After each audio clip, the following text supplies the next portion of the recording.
Welcome to the Coffee Break Show today. I want to let you know today we have Susan Gold on, and today we're going to have one of the most important conversations I think anybody could have. And that is, what do we do when we have grown up or become part of a toxic family relationship? And how do we find our freedom again in that relationship and moving out of those relationships? That's what we're going to be covering today on the Coffee Break Show. I'll see you guys in a second.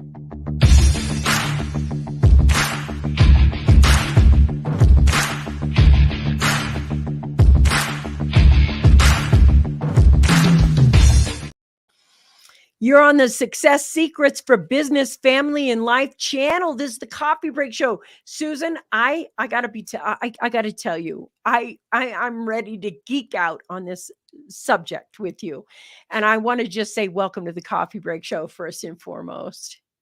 I am super excited to be here with you and your incredible audience. Vickie, thank you so much. I am the whole thing about this topic, your book, toxic family. Face it, everybody out there has toxic family or toxic family members. It just is a way of life.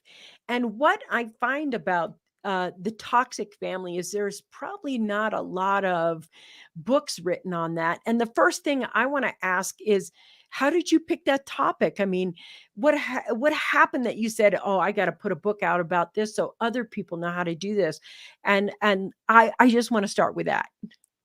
Well, thanks for asking. In 2007, I had an Irish seer tell me I was going to write a book and it was going to help a lot of people. And I was fluff that. I don't have time for that kind of PR tool. And then I had two more tell me back to back almost. The last one told me I had 3 books to write. And unlike you, that terrifies me. So I got writing. But Toxic Family actually was not my title. It comes from my publisher. And I was Way like, to go, oh, publisher. yeah. I was like, Jackie, let's like Jerry Springer this all the way, huh? My title was Magical Illumination because that's how I feel about it. Looking back, it is a magical illumination, but Toxic Family really describes the book and the content inside. I love that this is being talked about, and I'm going to just be as upfront as I can be with everyone. If you've read The Secret Joy of You, if you've read Cash Flow Mojo, if you've read The Ultimate Freedom, if you've read any one of my books, I talk about my toxic family relationship. So I'm going to give you a couple of things right now. My biological father was violent. He was violent with my mother, violent with us, etc.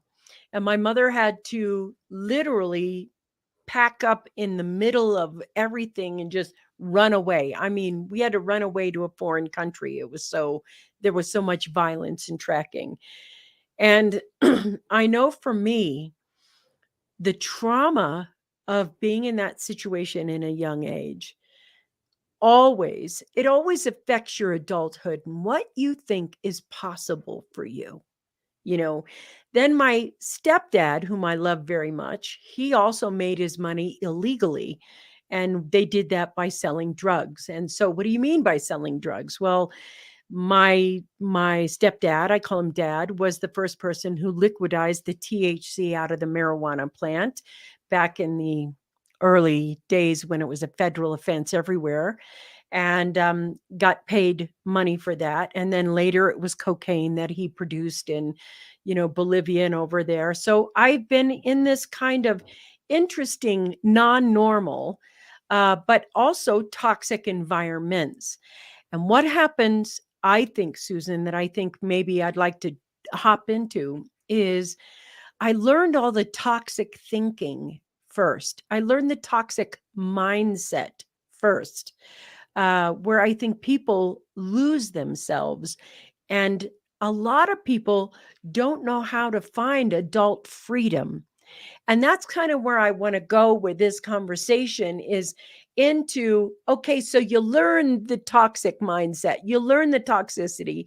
How do you unlearn it and transform it, or own it and transform it? It's for me, I was super embarrassed. I don't think I talked about any of this at all till I was in my 40s. I didn't Well, want anyone to know. bravo that you did, and it takes courage to step up and admit it. And when I Mhm. started having trouble, same red flags that went off in my family. I was in my mid-20s and I was having the same issues popping up in my own life that I swore I would never replicate, and there they were. But it takes great courage to step up to it and say no more, and then to step out publicly. But I was told I have a unique story to tell. And I had to believe that first, and that it would actually be beneficial to take the curtain off. And people I went to high school with, a college boyfriend, and others in my adult life, they're writing me saying, I had no idea this was going on. I had no Wow. idea. Wow. So, just the exercise, Vickie, of writing this book helped me put all the pieces, connect them, and put them into place.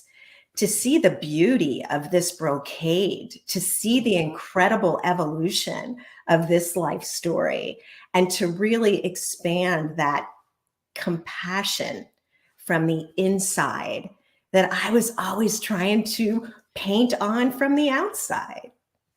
Oh, I want you to say more about that because I right away resonated with trying to do that too. I mean, a lot of people are like, how did you get so successful? Well, it's because I thought I was so nothing. I wanted to be something, and there's a difference between success because you want to have success and success to hide a poor self esteem.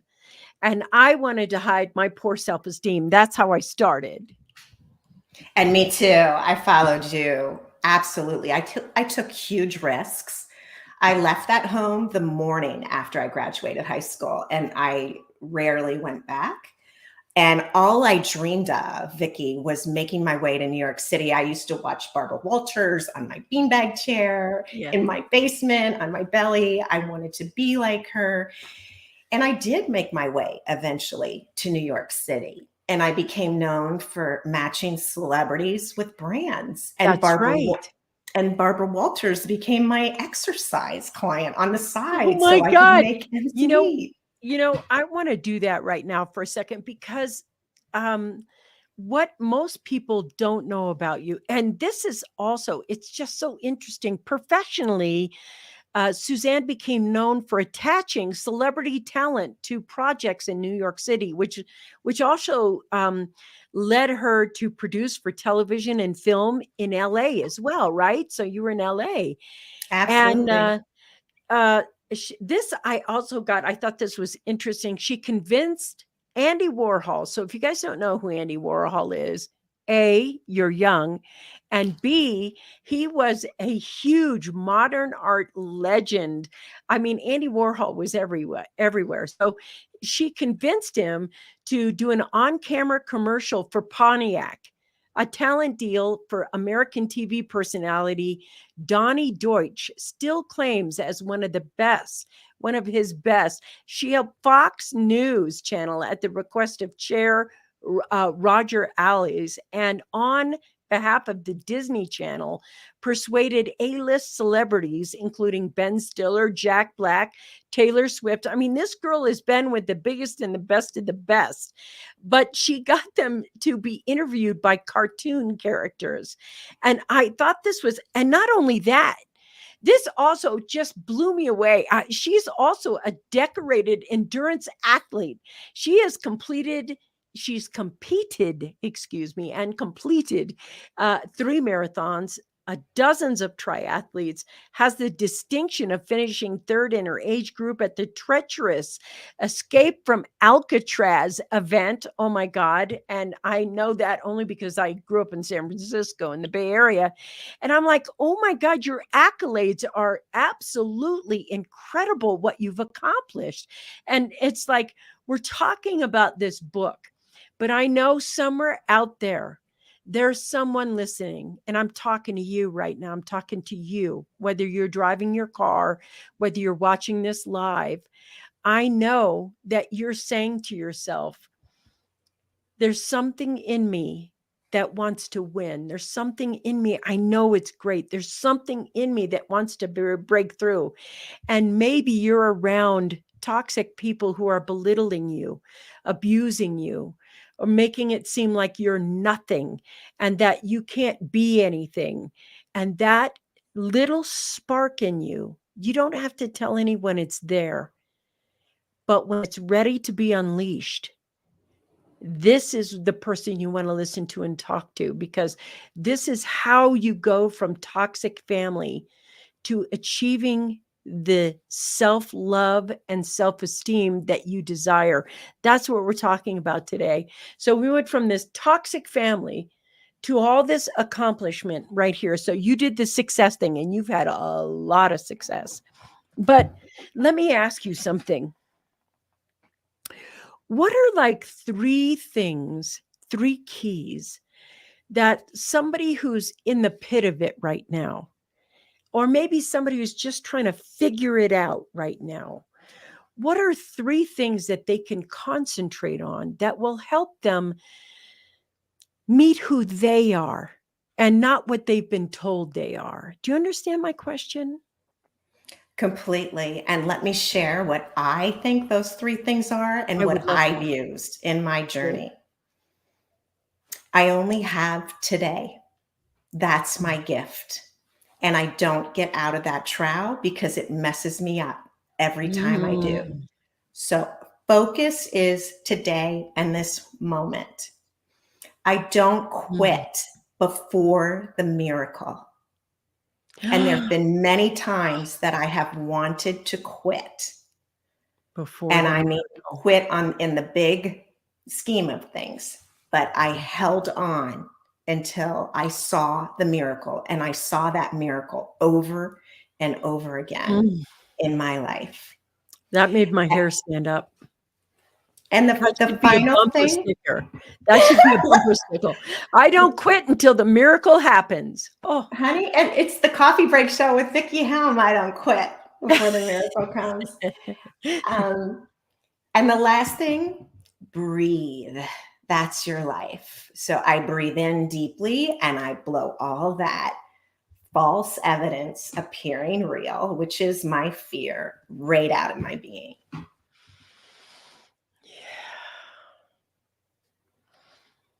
That just breathing that in for a moment, those 3 things that you just said. And this is so important for me to hear the first one, because I am very much a person who is looking out and, always you forget the moment when you do that. When you forget the moment, I feel like you lose a little bit of access to all of your own inner genius or your own inner self, because you're always evaluating. And I loved that. That really spoke to me. Then the second one, my favorite, the second thing she said, I don't quit until the miracle happens. That made my heart go up into my throat. And the reason it did, Susan, is because the miracle is your expectation. So it is going to happen. That's the law of attraction. That's the manifestation piece. I don't quit until the miracle happens. Ooh, God, that just made my hair stand up. I love that one. And, it's interesting because when we are looking at focusing and we're taking a look at what we're focusing on, a lot of times we need to give ourselves something else to focus on. And the expect a miracle, which is Joe Vitale's tagline, he just ends everything with expect miracles. And now with this, I don't quit until the miracle happens. Mm, mm, I love that. And being that we forget sometimes that we are, that maybe we're not in a place where our mind is running off with us. The simple action of breathing that you just said, just breathe for a minute, because we let our mind run off with our reason, our discernment, and who we are. And let me ask you something.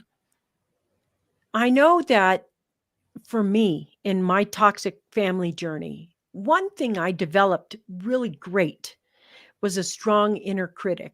And I could just beat myself up throughout the day, just this constant blah, blah, blah, and then feeling that imposter syndrome. And I want to know, is there something that you do? What are, other than breathe, because I think breathing is a function of stopping yourself from having that inner critic. Because along the way I saw it was, if there's an inner critic, there's an inner genius as well.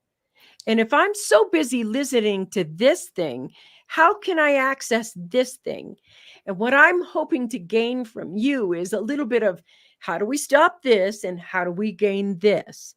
And I wanted to see if you'd be willing to share a couple of tips that you have when you get into that space, or we're into that space, or how do you transform that? Well, first of all, I'm smiling so broadly, Vickie, with your concrete description of my place of being for most of my life. Yeah. But the thing was, I didn't even know about Oh, that me critic too. until, yeah, I was in my 30s when I started sitting formally in meditation. Mhm. And I told my teacher, I can't stand to sit on this cushion. It's horrendous torture. Yeah. What's going through my mind, and it won't stop. So, number one, I had to get in touch with that mishgas, that trashy old Yeah. gossip going through my brain. I Yeah. had to A, become aware of it, Mhm. B, become friends with it. Hello. Oh, it's you again. Thank you for sharing. Mhm. And then C, start to get in touch with that love for myself and the compassion. How does that And happen? How that does it was that you get in touch with that? that was decades. That took Mm. one of my biggest lessons of my life, where everything came together. You said I went to LA, and I did. And I thought it was for a career, but it was to meet my greatest guru. And that was the man who would be my ex-husband. And that dream ended up with me in a partial conversion in our garage on a mattress on the floor, and my ex-husband to be in the master bedroom. And that was the metaphor for that relationship. And that was the billboard I needed to fall on my head, to wake up, to see what I was accepting and how I was valuing myself.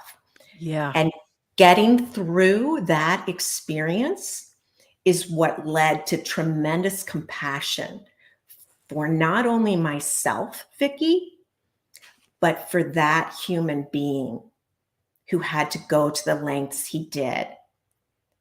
The challenges and the challengers in my life have been the biggest gifts. Yeah, and while you're going through that, you don't know it yet, and it's really painful almost to hear while you're in the thick of it, "Oh, this is your biggest gift," and the whole time in your head, you're like, "F that, this is not a gift," but the thing is, what I know from me, like, if I said karma, if I could use that word, sometimes we can eliminate or transform karma by just stopping in interacting with it. So it's like, if a piece of karma comes up and it's in the form of a relationship, and maybe it's a toxic relationship or it's toxic something, being able to find our no, because I think women, especially, we're so tolerant. We'll just take it and take it and take it and take it, and then we snap.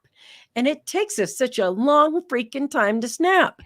And men, they snap years before that, moments before that. They snap so quickly. And women were taught to be so tolerant of it. And part of it is you have to stop being so tolerant of it, whatever that is.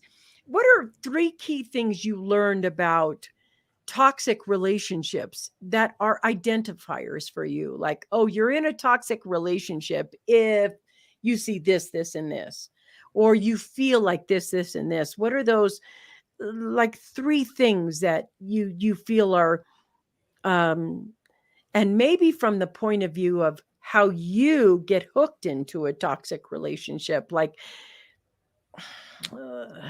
for example, if someone you think had something you needed, like if you think, oh, this person has this and I need that, and if I'm in relationship with them, then I'll get that. That's like how you get hooked in the first place to those kinds of toxic relationships. And there is a toxic disbelief in yourself that you can't get it for yourself, and there's your karmic hook, so to speak. Do you get what I mean? I totally get it. And for me, it was since Billy Fritz in second grade in the playground, I had to have boy attention. And right before I made that deal with Andy Warhol, I was terrified I was going to go back into an abusive relationship that I had taken months to extricate myself from. That gentleman held the purse strings, and I didn't think I was going to be okay. And in my marriage, I was terrified of abandonment, and I was willing to carry the weight plus his share to be okay, to not be abandoned. And I had to break that belief system. And it was that final relationship that really did it for me. That brought it all together. Yeah. Yeah. Tell me a little bit more about what happened in that relationship that brought it all together for you, that you were like, that's it. And somehow you found your adult self and said, I can do this myself. He brought out everything that I had seen growing up in my father. But he was the antidote to it. I was finally getting the affirmation that I thought I needed to survive and to be okay. It was a false persona, and that mask fell. And once I clearly saw that, I knew the expiration date was stamped on the relationship. I fought back. I didn't want to step out of it. I wanted to make this work. But ultimately, I had to surrender to the truth and step into my biggest fear and nightmare of truly stepping into my power. I was told for years, Vickie, I'm sure you were too, you're so powerful, you're so accomplished, you're amazing. I didn't feel that inside. I needed that male partner to give me that attention and affirmation and that false sense of esteem. And the universe did for me what I could not do for myself and ripped that away. Interesting. So what happened after that? What happened? How did you find your path, so to speak? It was a year in the same home. I kept no contact. That meant no eye contact. That's what it took to divorce someone who I felt was a narcissist. And then I could write him a 6-figure check at the end of the year, and he went on to his next victim. And seeing that process and seeing what I stood up to and held firm and walked through helped me gain so much self-respect and self-worth for the first time, even though it was excruciating. And I felt wiped once he left, and I didn't know how I was going to pick back up and continue. But I did step by step. I mean, where his records and DVDs and posters were like all tip top to the ceiling of the garage and you couldn't move anything, God forbid. That all got cleared out. I put a guest suite in. It paid for half my mortgage, my taxes, my insurance. My son was thriving. Yeah, my life got better step by step, but I had to stand up.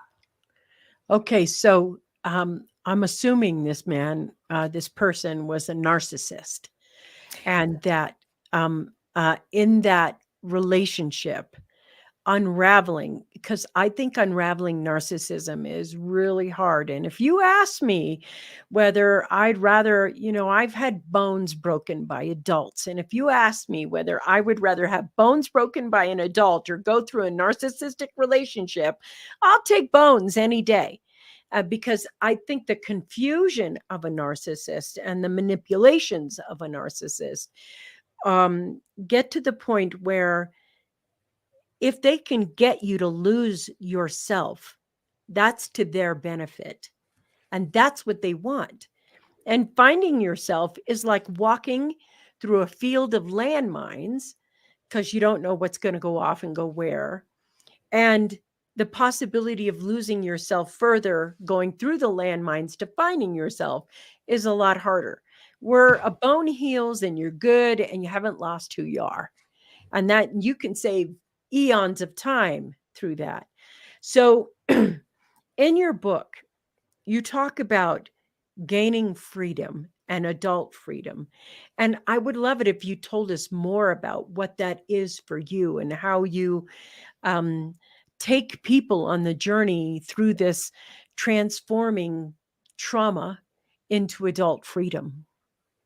Well, first you have to identify it. For me, it was in my body. So there was somatic work that I had to do to go into my body to release these stored memories in these compartments that were almost frozen. So that's the first step, releasing the trauma, becoming aware of it, and allowing it to free itself, essentially. It's also telling the truth. I had to stop pointing the finger out and I had to point the finger back at myself. And I had to say, this is the body that I'm responsible for. This is the life trajectory that I'm responsible for. And keep my eyes in my own trowel rather than at the next person's. Say more about that because I think that's an important piece of it. There's two things that you mentioned that I think are really important. One is no matter what, we're always first cause. We're never second cause. We're always first cause. And once we understand that, that helps us become a little more self-responsible. But when you say keep your eyes in your own trough, tell me more about what that means for you and how you do that in the world. There were so many circumstances where I wanted to point the finger. That abusive boss that I had to confront, who was sexually harassing me. I really wanted to take him to task. But when I thought about it, I thought that's going to take years. Who knows what's going to happen there? It's better that you step up, try to launch this firm now, matching celebrities with brands. And I created a positive out of something really negative where I could have remained a victim for a long time. Yeah. I don't want to carry that bag. Yeah. Let that bag go. Mhm. And same thing in my marriage and same thing in multiple episodes. I mean, you work in the entertainment industry, you're going to have to eat it quite a bit.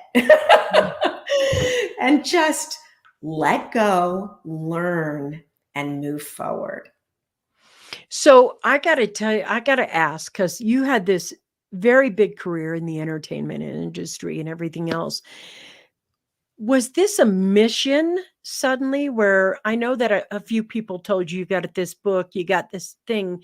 Is there a mission behind this for you? Because, doing this while you're doing this, to me, I'm like, why would I do that? Or why would you do that? Or what about it? I know it's very healing because I know for me, writing my story is very healing.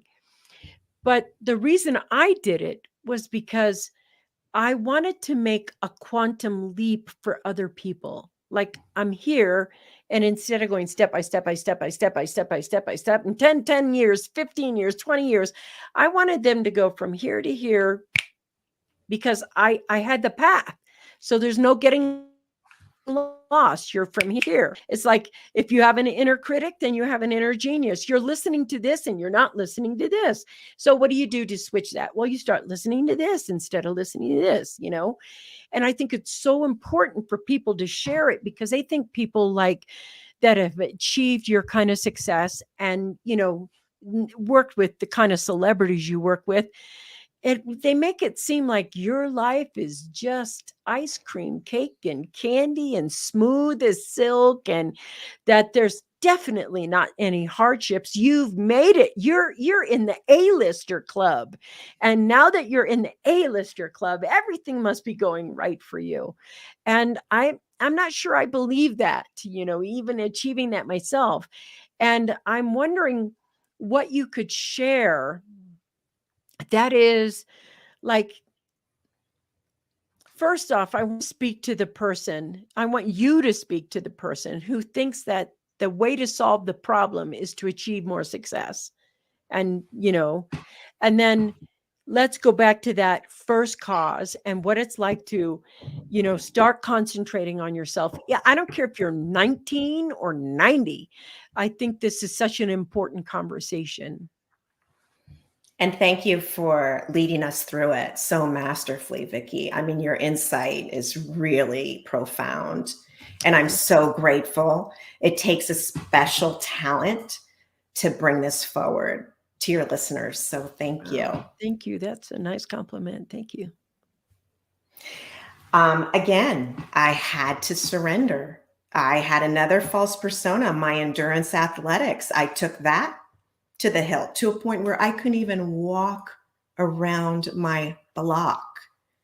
Wow. From pushing my body so hard and expecting so much, again, from the outside in. So what was essential was for me to surrender and understand this little one inside that has lived through all of this stuff. Yeah. She's been a witness. She matters and she's of value and she's worthy.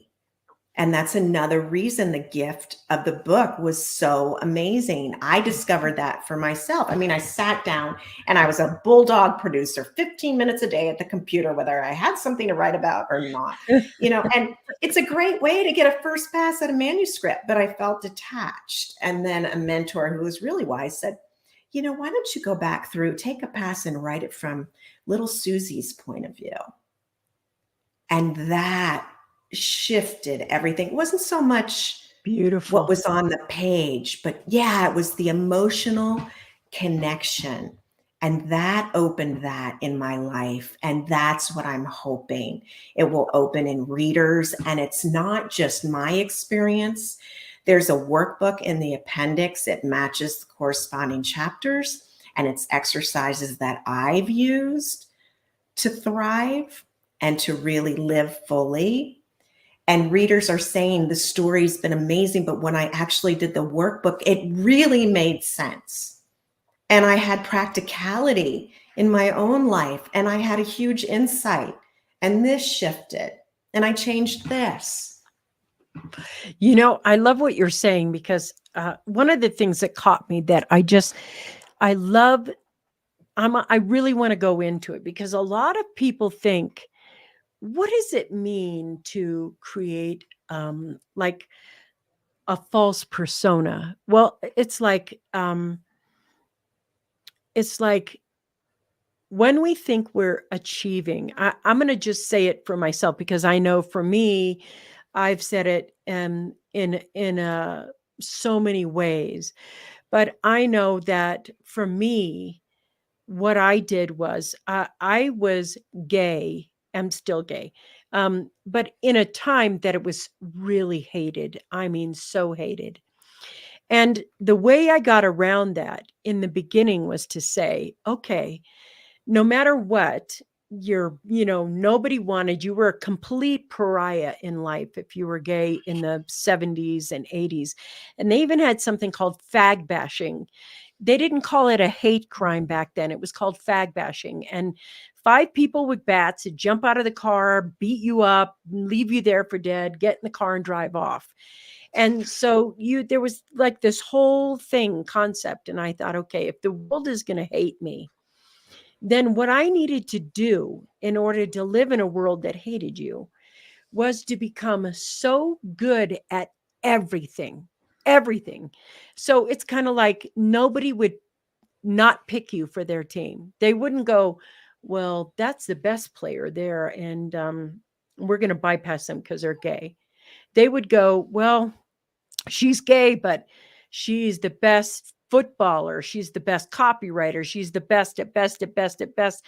So that they would overlook it is what I did. And so what ends up happening was instead of being yourself or who you are or the authentic expression of your beingness, you take on this persona. I'm the best and all my work is the best. And while that got me success and while that got me acceptance, which was really what I wanted, and while that got me money, I was still miserable, miserable.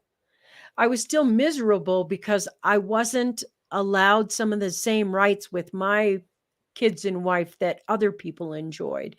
I was miserable because there were still many religious sects around there who would tell me I was going to burn in hell, that I deserved to die, that, would threaten me or etc.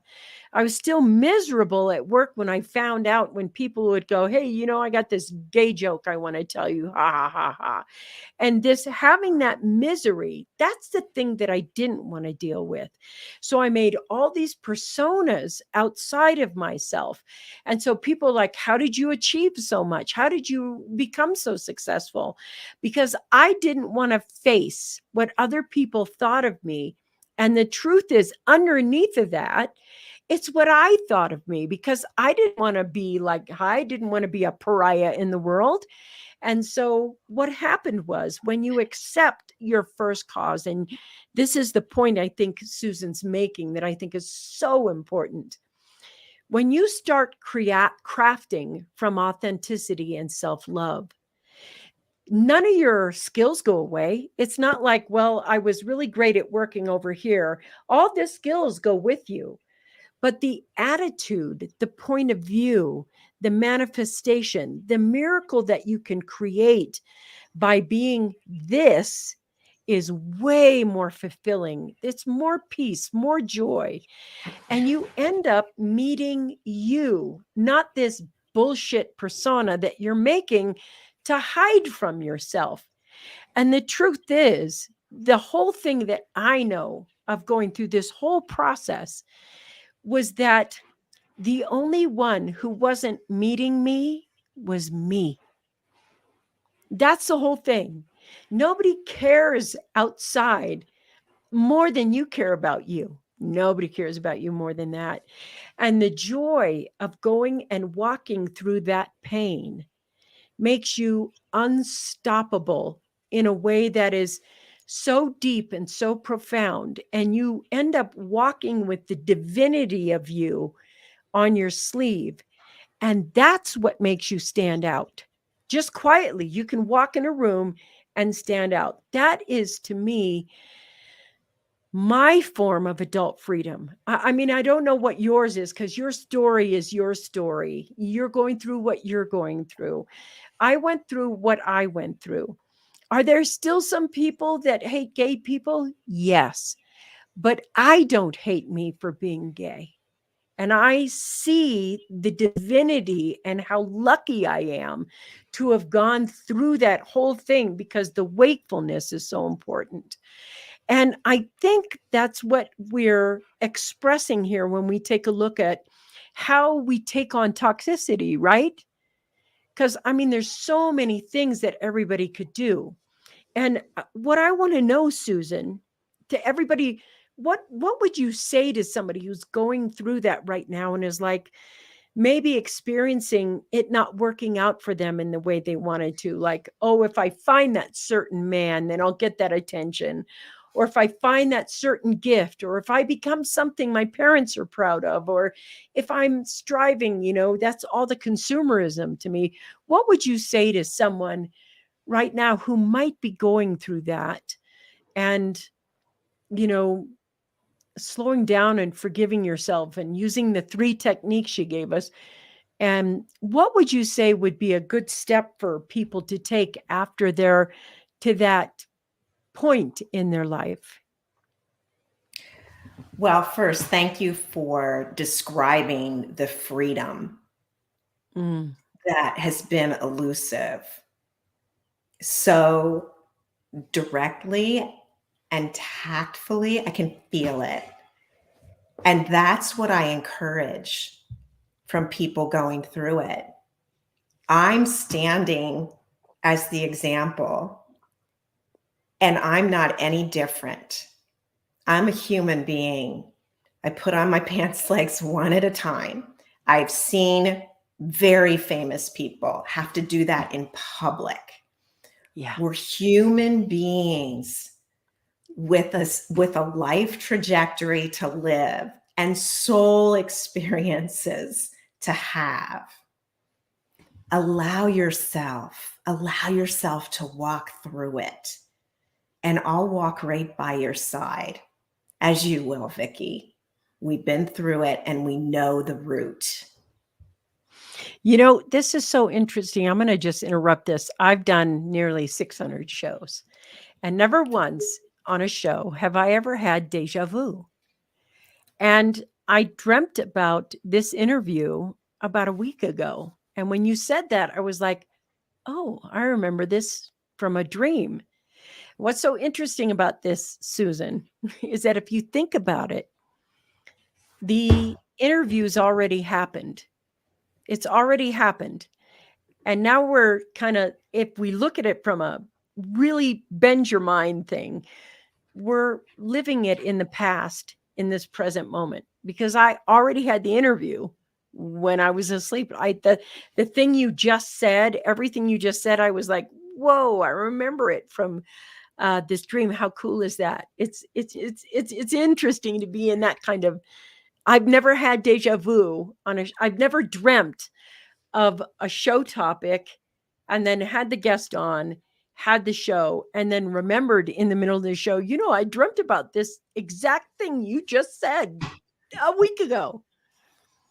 That's kind of cool to me. Yeah, it's super cool. Like, and again, Vickie, I'm like grinning ear to ear because I'm just so delighted, and I believe you, and I believe there's no mistake in that. And I just got chill bumps all over my body. Yeah, I think those kind of things are important, because it's like the thing about going from trauma to adult freedom is there's not a direct path. Every path is individuated, because it's about you, your personal growth, where you're going, what happened to you, etc. And for me, one of the most important things is that more people who share their story help other people by sharing their story. That's the truth of why Susan wrote the book she wrote. And I think everybody should get it, because no matter what I have found in the human journey 100% of the time, not even 90, 100% of the time, is that everybody has their own path. And sometimes we get lost along the way. And sometimes we forget that we're first cause, meaning we create every circumstance in our life. That's first cause. And that everybody always wants to be able to know who they are and to love themselves undyingly, not because of what they've done, but just because that's who they are, not because of all the achievements or success that they've had, but because of the content of their character and how they're viewing the world in that way. I think it's so important that we have these kinds of views.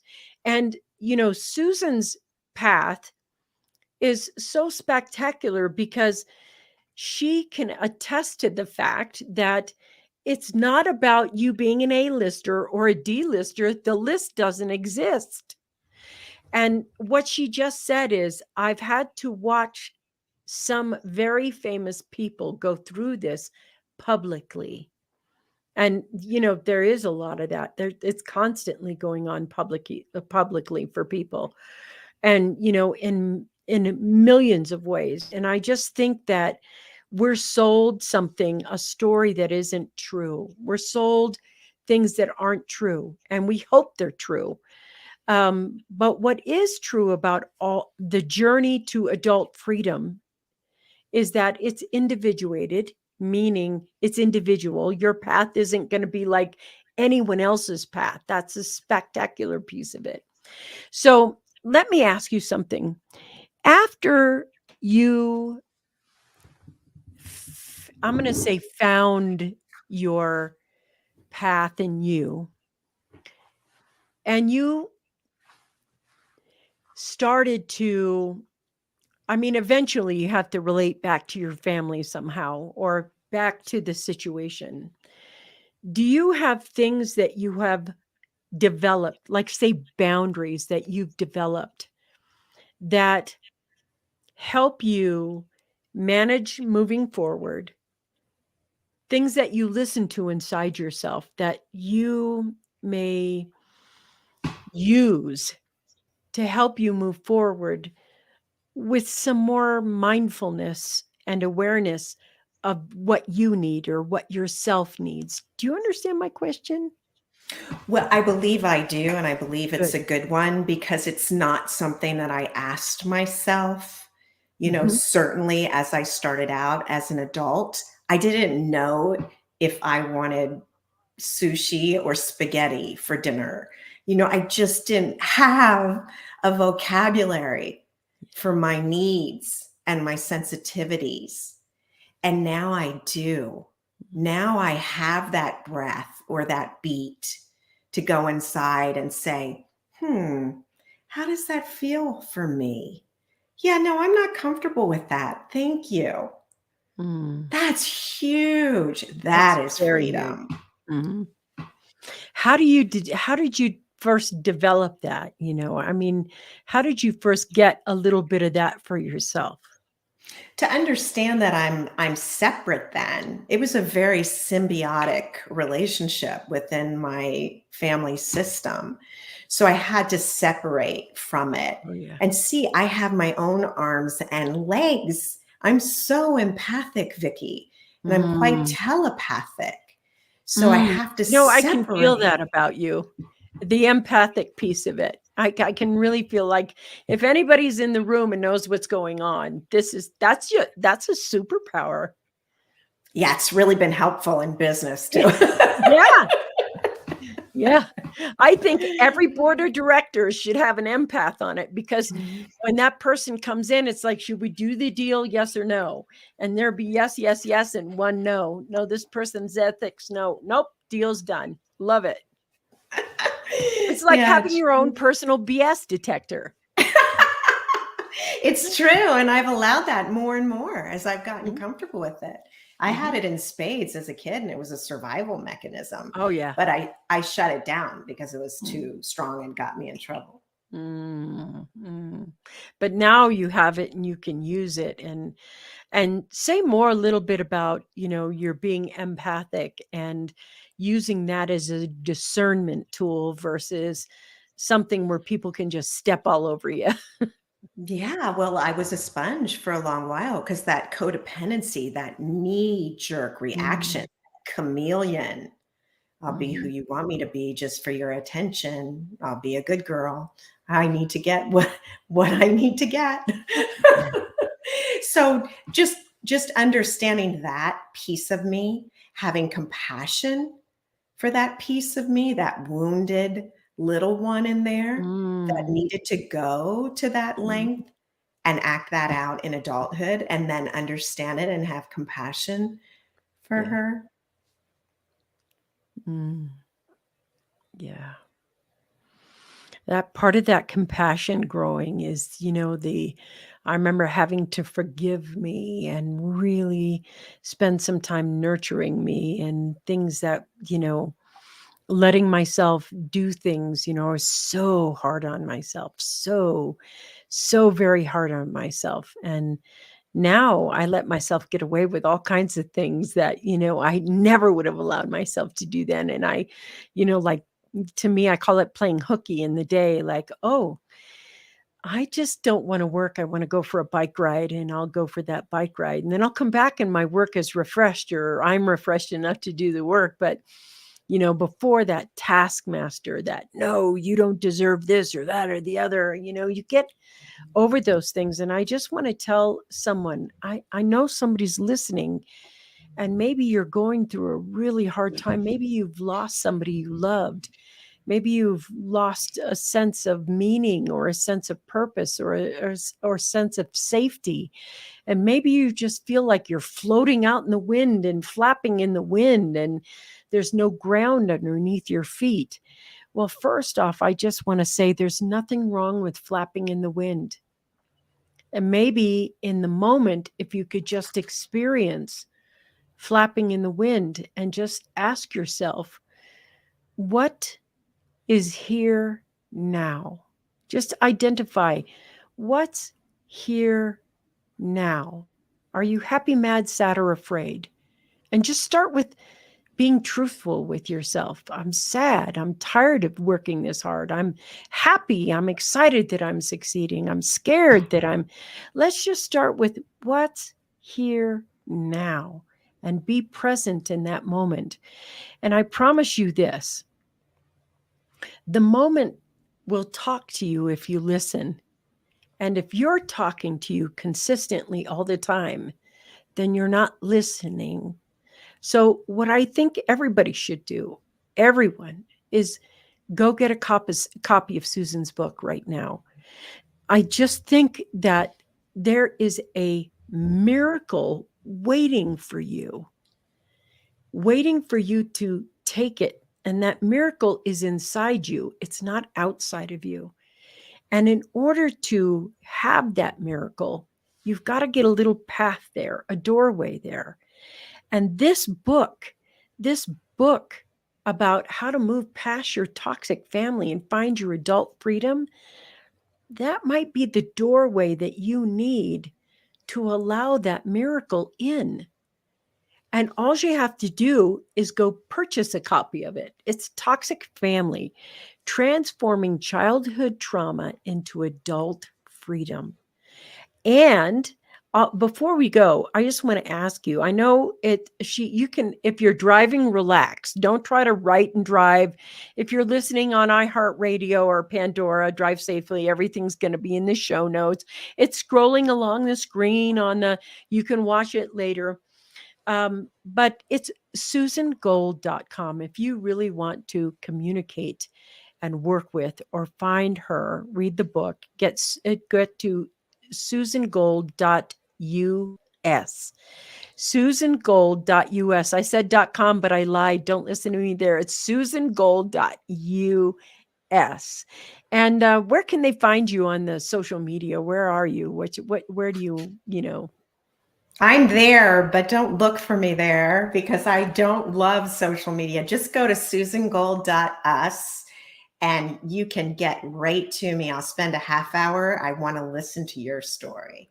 Awesome. Did you guys hear that? Half hour listening to your story. Thank you for that. Susan, it has been truly amazing to have you on the show today. I just want to say thank you for it's such an important topic. It's really some of the most taboo conversations that you're not supposed to have. And unpacking this conversation with you today has been like almost like something on my bucket list. Let's have this conversation. Let's talk about this and that it's okay. Whatever you went through is okay. And who you are is magnificent. And even if you don't know it yet, the joy of you is absolutely stellar. And thank you for having this bucket list conversation with me today. Really. And thank you for leading us through it so brilliantly. You are magnificent. Thank you. Thank you. Every week, I bring you the best experts from around the world, and I'm really proud of doing that. And today we had Susan Gold, and I want to let you know that next week, as always, we're going to have a really fabulous guest. I can't wait to see you guys there. I'll see you next week. This has been the Coffee Break Show. Mwah! Peace out.